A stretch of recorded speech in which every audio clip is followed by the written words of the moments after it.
Saudi अरब में मुस्लिम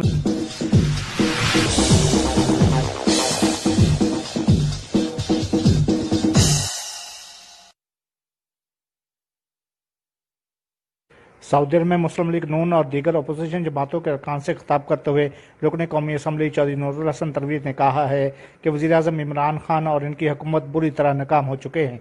हुकूमती इत्तेहादियों को चाहिए कि अब वो हुकूमत से अलग हो जाएं। सऊदी अरब में पाकिस्तान मुस्लिम लीग नून रियाज़-ए-जन की जानिब से ऑनलाइन कॉन्फ्रेंस मुनक्कद की गई, जिसमें दीगर सियासी जमातों के अरकान भी शरीक हुए।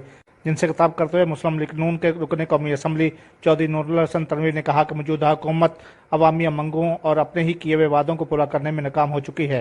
अब वक्त आ गया है कि हुकूमती इत्तेहादी पीछे हट जाएं ताकि इस नाकाम हुकूमत को घर भेजा जा सके। 2 साल गुजर गए हैं, नया पाकिस्तान, नई हुकूमत आए हुए, नए रिकॉर्ड कर्जे लिए हैं, नई रिकॉर्ड महंगाई दी है, नया रिकॉर्ड पाकिस्तान का रुपया गिरा है,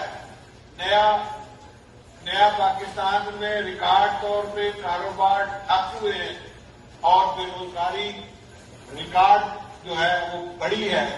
और उसके बाद 2 साल से इन्होंने कोई नया प्रोजेक्ट नहीं दिया। ऑनलाइन तकरीब से पाकिस्तान मुस्लिम लीग नून रियाज़-ए-जन के सदर खालिद हुक्मराना ने कहा कि कोरोना वायरस की वजह से बैरून ममालिक पाकिस्तानी मुश्किलात और परेशान हाल हैं, मगर हुकूमत की जानिब से खातिर ख्वाह इक़दाम नहीं उठाए जा रहे। तहम सऊदी अरब में तमाम अपोजिशन जमातें मिलकर हम वतनों की दाद रसी कर रही हैं। तकरीब से ज़ाहिर लतीफ़ संधू, काजी इसाक महमद, मोहम्मद असगर कुरैशी समेत दीगर अफराद ने भी इज़हार ख्याल किया।